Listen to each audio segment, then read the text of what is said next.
Hey, Andrew here from Sea Run Fly and Tackle. I'm just going to show you quickly how easy it is to use a bait casting reel.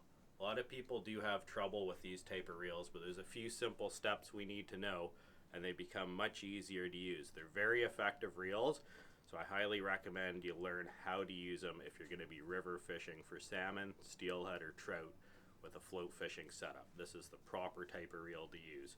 So a few things we need to know with this style of reel. We have a free spool button, so when I push this button down, the line will come off the reel, and that's what I'm going to need to do to make the cast. So you see when I push the button down, I want to control the line coming off the reel, and to do that, I'm going to use my thumb on the line to stop it from coming off or control how quickly it comes off. So again, I'm just going to push the button. I'm going to keep my thumb over here just to show you how the line comes off, and I'm going to quickly jump over to it. So buttons down. Now when my thumb's on the line, I can control the speed or how freely that line comes off the reel. So very important that my thumb is always on or around that line, especially anytime it's in free spool. So that's why we have this big opening on the bait casting reel, just to get your thumb in there and control what the line's doing. If I hit the handle, that free spool button pops up, and now the line's not coming off. The line's now controlled by the reel. So we have two ways we can control the line on the reel without using our thumb. One of them is this knob here, which is a cast control knob. So you always got to preset your cast control knob properly. So what that does is it adjusts how freely that spool spins, how quickly the line will come off it. I always like to have my tension control knob or my free spool knob turned pretty snug. That way I know my line's going to be under control. One thing I find is if that knob is too loose, the spool spins too quickly, the line comes off fast, and that's where I can get into trouble with my line bubbling or backlashing. So to preset these, you're just turning them away from you, and I'll sort of snug that up so I feel like it's not too loose. The other good thing about having that free spool cast control cap snugged up is you're not going to lose it. If it's set too loose, you do run the risk of it backing off and falling. And that's a piece that we often find customers come in and say, hey, I lost it, I need another one. Well, that's because it was too loose and it just backed off on its own. So we'll have that snug, but we don't want it too snug. We still want the line to be able to come off the reel. So if I push that button down, I see the lines coming off the reel nicely, but it's not backlashing as it's doing it. I know that that cast control is set properly. All right, so that cast control works when we're in free spool. When we're not in free spool, we have this star knob on the handle, and that's our drag. All right, so that's the brake. That helps stop the fish. It's not just for stopping the fish, it also does help control the reel. So what I always like to do is have my star drag, again, set quite snug. So I'll turn that until I feel it kind of lock in place. I don't really want to turn it anymore. I know that drag's nice and snug now. If I give this a pull, I can pull it, but it takes some force. So by having that drag set snug, I know I got lots of control on the reel. If I hook a big fish, I'm going to have lots of braking power. And then if I need to, I can loosen it off from there. But I find I'm always better having it set, snug, ready to go. To snug it up, you're just turning it away from yourself. To loosen it, same as the cast control cap, you're just turning it back towards yourself. So anytime I go fishing, I make sure my free spool tension is set properly, my drag is set properly. Now I'm ready to go fishing.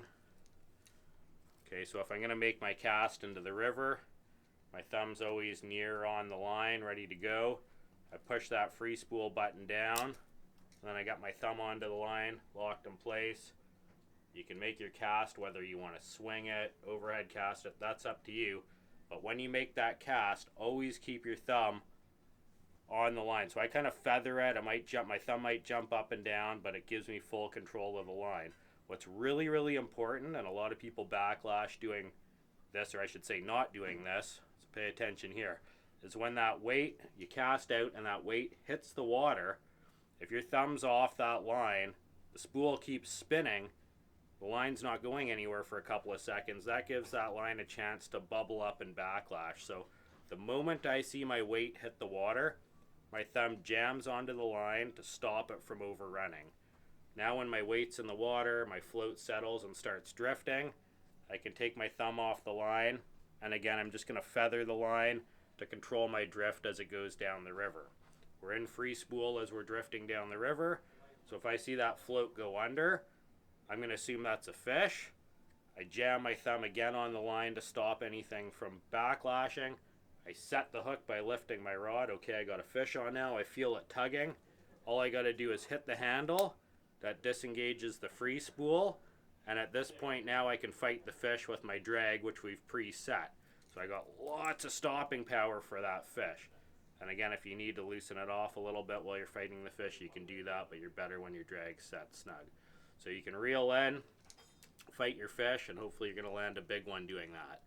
The last thing we need to know, this part's not very important because I really rarely ever use it, but I'll show you what it is this little lever here on the side that kind of goes up and down. And I'll just back this off for a sec. All this is, if we set it, is a noisemaker. So that noisemaker, it's basically an alarm that's on your reel. So for float fishing in the river, we don't normally use this, but if I put my rod in a rod holder, or I'm bar fishing, it goes in a rod holder, whether I'm in a boat or bar fishing, I should say. If this rod goes in a rod holder, I like to put that alarm on. That way, if I'm not paying attention to my reel, if it's not on, I don't hear the line coming off. If it's on, I hear the line going. When a fish grabs it, I know I got to go get that rod out of the rod holder and set the hook. So that alarm's really only used when we're fishing with rod holders in a boat or bar fishing. For river fishing, river float fishing, we don't really need it, so we'll always have the alarm set off so we don't hear that noise. Really no need for it for river float fishing. So that's what you need to know. So again, just make sure, preset your free spool tension, preset your drag, always control the line in free spool with your thumb. And lastly, I should say, when you're not fishing or at the end of the day, just make sure you back that drag right off, and that'll take the pressure off the drag washers, keeps your drag running smoother, keeps the parts lasting longer, and then make sure before you go again just to preset that. And you should have a good day. These reels are super effective. They're really the best way to float fish for salmon in rivers. It's my #1 choice. Learn how to use them, and you'll be a great angler out on the river as well. Good luck out there. Any questions? You can always find us at Sea Run Fly and Tackle. We're open 7 days a week. Lots of great videos out there we like to share with you guys. Give us a like, give us a follow, and we'll see you on the water. Have a great day.